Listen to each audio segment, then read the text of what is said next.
YouTube, what is up? It is Jason back at it again with another video, man. Today we're gonna be reacting to what if Trafalgar Law was evil. Let's get into it. What if Trafalgar Law was evil? Because that was the original plan. I mean, I Was it? say plan. In reality, everything was pretty vague. The I stories was of about all to of the say. supernovas were originally heck? painted with a distinct Gaussian blur applied, but Law was one of the very few characters who had a sense of clarity. Trafalgar Law was introduced as an undeniably sinister, scheming figure, always smiling at you as if he was mentally picturing the events that would inevitably lead to your death. Law was presented as something of a puppet master, which shouldn't be surprising given his affiliation to Doflamingo. But early Law's Facts. character traits included a distinct pleasure in sowing chaos and watching Really? others fight, such as when he was enjoying the conflict between Mad Monk Rouge and Massacre Soldier Killer. That fight was then broken up by Drake, to which Law said, "Too bad, things were just getting good." Drake, how many people have you killed? Which isn't Okay, I exactly can the see it now. dialogue of your typical protagonist. And I honestly can't picture post-time skip Law saying those words. With a Jolly Roger directly referencing Doflamingo, and introduced as the quote, surgeon of death, it was a natural conclusion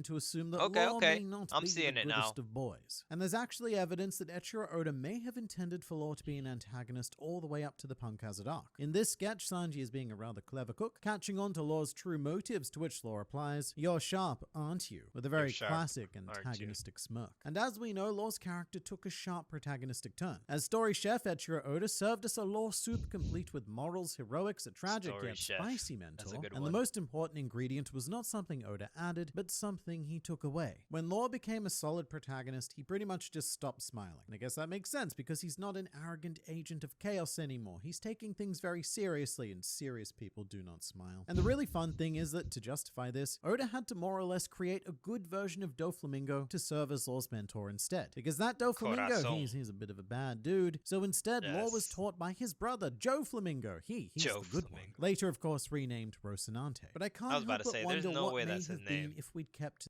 to the original plan. And to make this happen is actually a shockingly simple process. We just need to remove one ingredient from Oda's story soup, and that What would would that be be? Rocinante. If we take him out of the picture, then Oh, Law okay, I is left with guess. no one but Doflamingo as a mentor, and Rocinante's worst fears will be brought to life. You can't turn into a monster like my brother. Get away from here, Law. But with no Rocinante, there will be no Law getaway. So how do things play out? Well, Law already has one of the more tragic backstories in the series. Bro, Law's Intentionally backstory is poisoned so by his tragic, kingdom and bro. world government, and ruthlessly exterminated, surviving only by shielding himself within the corpses of his former kingdom dwellers. It really is a solid supervillain backstory. And this experience eventually led Law to join the Don Quixote Pirates. And his reason for joining was, and I quote, "I just came to join the family so I could kill everyone and everything." Okay, I do And not remember Doflamingo that. Okay, immediately maybe he saw was potential definitely in it, supposed because to of be the course he villain. did. He is also a raving, murdering lunatic. But also because Yo, Doflamingo that's was described wild. by Rocinante as born with an innately evil nature that knows no bounds. So child Law and adult Doflamingo actually complement each other quite well here. This is now the mentor that Law has. And I so mean, he I will would say for Doflamingo, I'd say yeah, he was born like more on the evil side, but like his backstory also kind of pushed him. Like, come on now,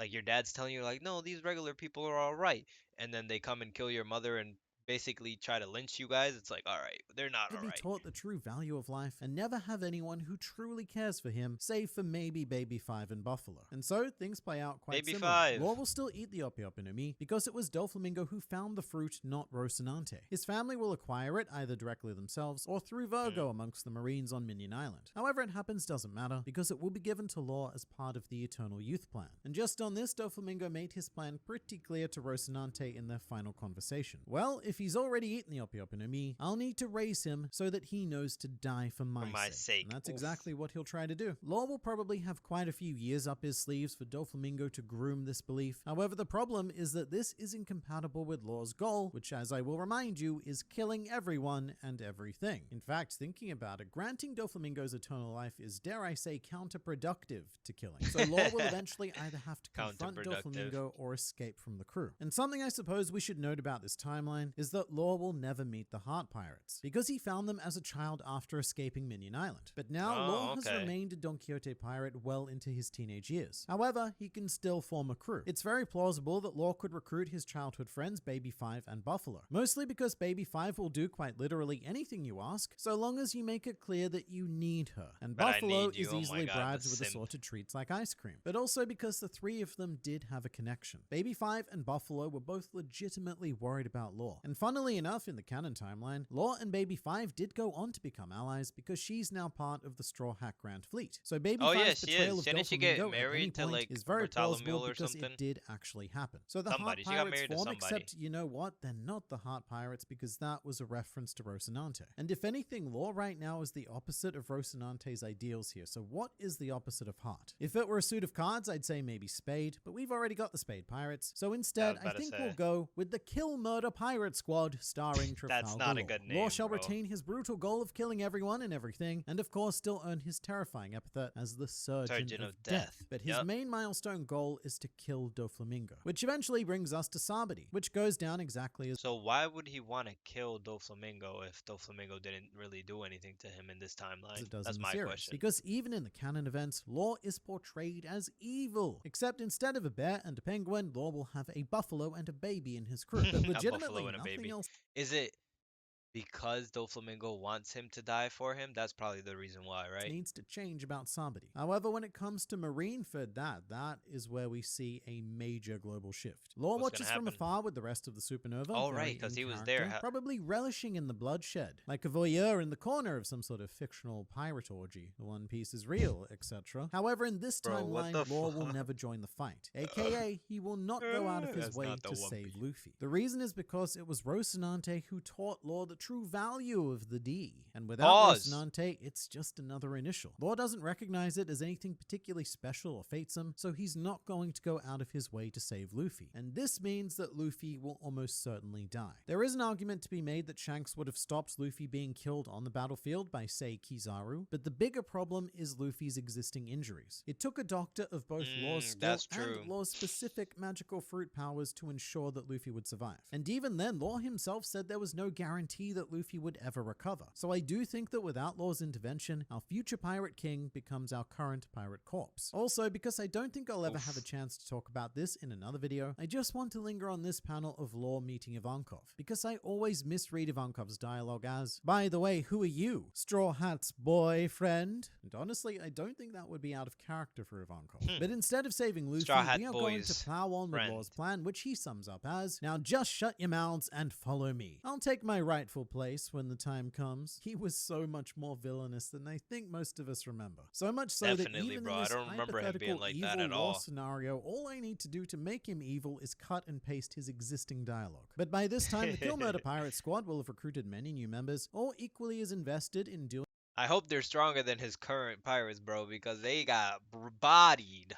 Oh my god. Doing exactly what it says on the box, and this will culminate in the Rocky Port incident, said to be masterminded by our very own Surgeon of Death. Law obtains 100 hearts from 100 non-consenting pirates. He then offers those to the world government and becomes a warlord of the sea. And this is where we encounter a very interesting twist. From here, Law will still go to Punk Hazard with the intention of being a general prick. However, we run into a newly created and very Monet-shaped problem. So Punk Hazard is always a bit confusing in the series because the timelines of when things and what things happen can be tricky to put together. But Monet is a member of the Don Quixote family. However, in the series, Law didn't know this because she joined shortly after Law left. However, in this timeline, Law didn't leave, and so he is aware of Monet's affiliation, which means he knows he cannot trust her or stay on Punk Hazard, because his position will be immediately reported to Doflamingo, and then general bad things will occur. So to realize his plan, Law is going to need some more head-on firepower. And given that he was already thinking of making an alliance in the actual series, that probably means that he's going to seek out an alliance. The natural go-to at the time would be Luffy's dead. He is, of course, the most notorious member of the worst generation still alive. However, he's already planning an alliance of his own to take down Shanks, having invited Basil Hawkins and Scratchman Apu. And that's not ideal, because what Law needs is for this alliance to focus on Kaido. If they target Shanks, Doflamingo, meaningless. He won't be touched. However, I can't say that his other options are great. At this point, Diaz Drake has already aligned himself with Kaido, and Capone Gang Beige has pledged his services to Big Mom, so they're both out. Luffy's dead, so he's out. Zoro's irrelevant, probably doing something somewhere, doesn't matter, he's out. Jewelry Bunny gives absolutely zero craps about Law's Flamingo cause, and that really does leave us with just Mad Monk Rouge, who Law probably won't be able to find because he's spending his time hiding out in the sky. So Law really doesn't have many great options here. He can either try to take Punk Hazard and as a result the Don Quixote pirates down on his own, which will end badly, or he can try to weasel his way into the Kid Alliance and hope for the best. But look, I'm gonna be blunt here. Either way, it has the same outcome. Let's say he joins the Kid Alliance. Great. That alliance is abruptly broken by the arrival of Kaido from the sky, who Oh, I prefer to call facts. Skydo. But Skydo will Skydo. land on the ground and become And Kaido once more. And wash then, all of even with them. Law to help defend, this alliance is being easily defeated again. And because Kaido is an ally of Doflamingo, inevitably Law will find himself captured and taken to Dressrosa. For a very dark take on the Dressrosa rock, because from here one of two things can happen. Either Law acquiesces and performs the surgery on Doflamingo, thus killing Law, or Doflamingo can choose to recover the Opi Opi no Mi and thus also killing Law. Either way, Law dies, but his legacy will live on in the form of some very unfortunate consequences. In the most immediate outcome, all of the toys on Dressrosa will probably remain slaves, Sabo won't win the Mera Mera no Mi in the Corridor Coliseum, and Doflamingo and Caesar are never stopped. They continue and continue making weapons for Kaido until he's ready to launch his global campaign. On Wano, the new Onigashima project will be completed, resulting in the murder or enslavement of all remaining citizens on Wano. Boys. I want to say that Kaido will eventually realize that he has Pluton, but he hasn't found it in 20 years, so I have no reason to suspect that he ever will. He's But not gonna once find ready, it. Kaido will unleash the biggest war this world has ever seen, immediately forcing the other three emperors into conflict. Some like Blackbeard out of opportunity to capitalize on chaos, or some like Shanks out of his long-standing obligation to stop wars. And of course, some like Big Mom, who shares Kaido's goals of finding the One Piece and becoming the Pirate King. And eventually, the two of them will likely form an alliance just as they did in the series. And in the face of that, Shanks alone will not be enough to stop them. He would either need to form an alliance with the Marines, or a most unlikely alliance with Blackbeard to bring the power dynamic back to parity. Should neither of those things happen, I think that Kaido and Big Mom succeed. The race for Pirate King is essentially narrowed down to the two of them, and the world would be plunged into an even darker era than it currently exists. That's crazy, and all of this bro. will be thanks to the selfish desires of one very evil Trafalgar Law, who does actually kind of achieve his dream beyond the grave, by the way, because a lot of the individual components that make up the concepts of, quote, everyone and everything will indeed die.